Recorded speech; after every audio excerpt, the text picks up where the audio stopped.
Isang magandang tanghali po, mga kababayan ka-Pokemon.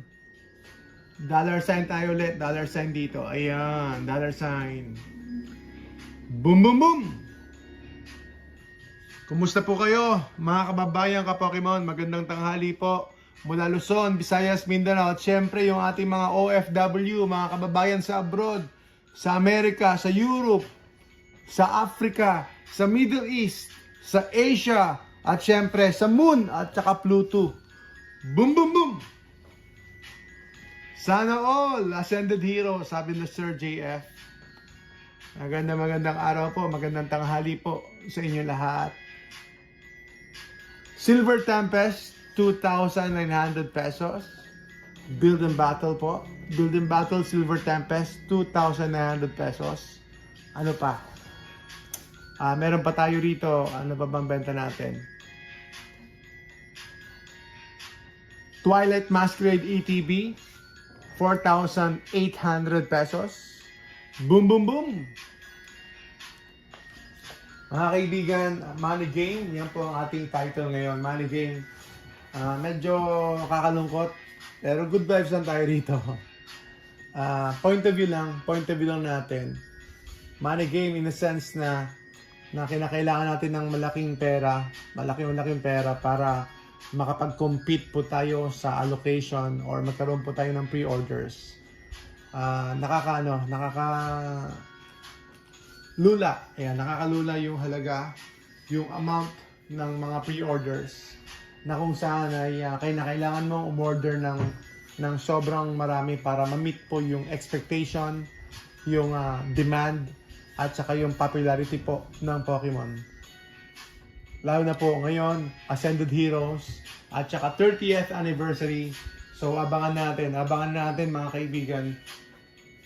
Ay, kung ako sa inyo, we have to adapt kasi sobrang laki po ng perang kailangan para mag-pre-order. Yung medyo matagal po yung paghihintay. Considering yung One Piece, kailan pa ba yung One Piece?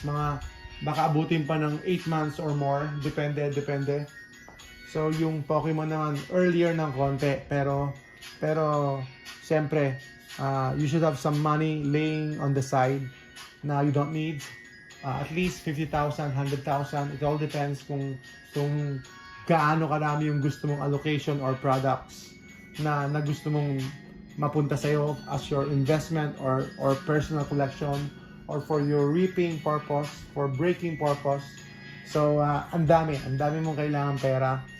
You probably need millions of pesos. Boom, boom, boom! Depende. So it's about that way na yung strategy natin ay talagang it's part of the game. Kailangan mo talaga ng maraming pera para ikaw ay pumaldo. Boom, boom, boom! So kung legit kang business, legit kang reseller, at saka syempre meron kang staff, meron kang employees, it's no joke. It's not an easy matter. Serious po talaga. Serious yung ating pinag-uusapan in the sense na syempre meron kang pinapasweldohan, meron kang mga employees, at meron kang overhead, meron kang pwesto, meron kang store operational costs, meron kang taxes. So ayan po mga kaibigan, we have to make the margin na kailangan kumita, kasi syempre kapag hindi kumita, paano masasweldohan mo yung mga empleyado mo? Na yung mga empleyado lang po ay nagkatrabaho lang po sila na wala po silang walang piece of the pie, wala pong investment, pero nagkatrabaho sila and sasweldohan mo sila because of their labor, because of their skill, because of their time and effort. Sasweldohan mo sila. And then yun po yung kanilang compensation, yung kanilang effort, yung kanilang trabaho. Pero as a business owner, as a store owner, then andun na po yung halo-halong operational cost, expenses, and mga issues. If you have no allocation, then that's going to be a problem. or nasa ibang store yung allocation, isang store lang or limited. So, yun po mga kaibigan, it's no joke, especially po pagka meron kang mga employees na ang kanilang buhay ay iniaasa nila sa iyo. Meron kang mga staff na may pamilya sila and then umaasa po sila sa kanilang sahod galing po sa iyo. Mga kaibigan, boom boom boom, kaya tayo adjust lang tayo. Adjust lang po tayo mga kaibigan. Ang ibig sabihin, we have to adapt, we have to adjust. Kailangan po tayong mag-seek ng ibang opportunities, ng ibang deals from different sets. Wag lang po sa bagong sets. Although bagong sets talagang papaldo ka if you have some money to play with, to mess with it, then nasa good advantageous position ka. Kasi nga po meron kang budget or meron kang funds para po sa pre-order na yan. And it's a lot of money. It's no laughing matter. Talagang kailangan mong bumunot or iba na may narinig ako nangungutang. Probably, yes. And that's gonna be tough, mga kaibigan. So ngayon mag-open tayo hopefully ng isang Ascended Heroes. Kaya bumibili din ako. Naghanap ako mga 65,000. So 65,000 na po pataas yung isang case po ng 1080p. So hintay-hintay na lang po yung iba, pero I don't think so na ito po ay bababa, more or less baka maglalaro na po sa 7,000 or pataas pa.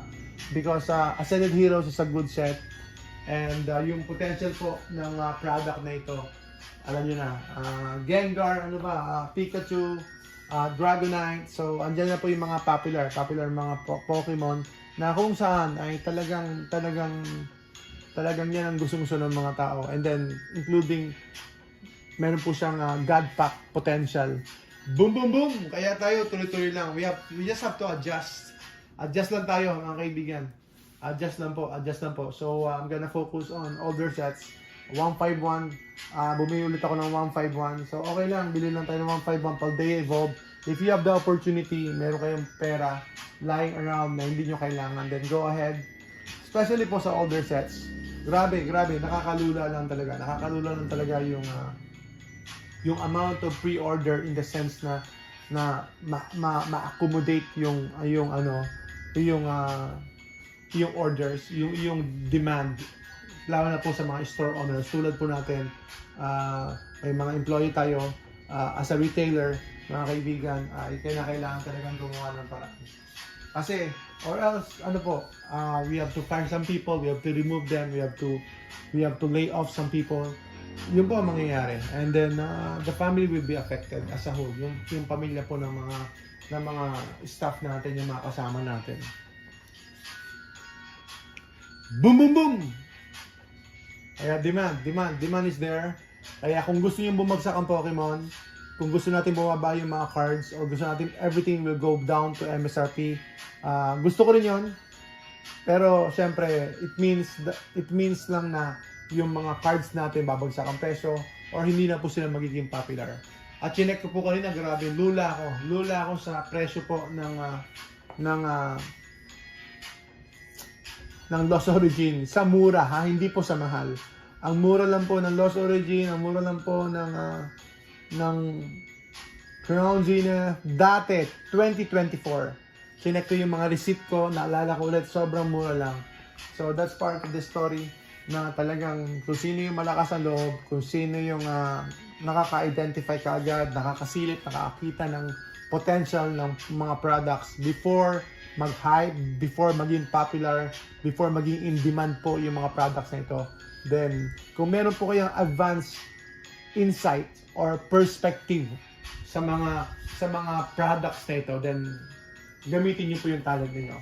And then, if you have the funds, then gamitin niyo po yung pondo niyo, mga kaibigan.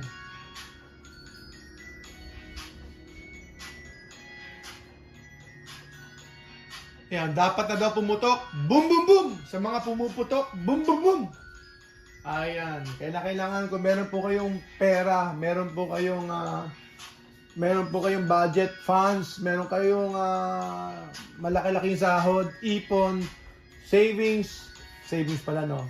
Pero don't forget, dapat meron kayong emergency fund, okay? Bago po kayo mag-Pokemon, dapat mas maganda kung meron tayong emergency fund para safe po yung family natin when emergency suddenly arrives in our house. Ayan, kapag may emergency po sa family, then naka-cope up ka. Hindi sa pilitan na bibenta mo yung collection mo, yung mga items mo dahil may emergency ka. So, pumutok na po kayo habang meron. Boom, boom, boom! Sabi ni Sir, pumutok na daw sa pre-order bago nag-release ng Ascended Heroes. Sabi ni Sir JK, para makatipid si Sir Jess, lay off muna. Oo nga po, mga kaibigan. So, nagko-content tayo para po sa inyo. So, supportahan niyo po kami. At saka tuloy-tuloy lang tayo sa GCash natin. GCash giveaway! Woo! Sir Joshua, boom, boom, boom! Congratulations! 100 pesos GCash. Ito po, benta ko Prismatic Evolutions, 11K. 11K sa mga may gusto po, 11K yan. Temporal Forces, sobrang bagsak presyo na yan. Sobrang bagsak presyo na yan. 13. Wala na kayong masasabi dyan. 13,000 pieces. Yan po. 13,000 po yan. Sobrang mura na po yan. 16 po yan. 16 po yan dito Sir Vincent. 16 po yan sa Shopee or more. 18 yata. So, kung may voucher, makukuha mo ng 16. Pero binibenta ko lang po ng 13. Boom, boom, boom! Sir Vincent, shoutout po sa inyo. Panalo! Congrats! 100 pesos. Walang kahirap-hirap. Pindot-pindot lang. Nanalo po kayo ng 100 pesos GCash. Salamat po mga kababayan. Saludo po ako sa inyo. Saludo po ako sa inyo. Saludo po ako sa inyo. Boom, boom, boom! Siyempre, good vibes lang tayo dito. Unfortunately, ang title natin is Money Game. Wala tayong magagawa. That's part of it. So, kailangan natin mag-push through, mag-adapt, mag-adjust.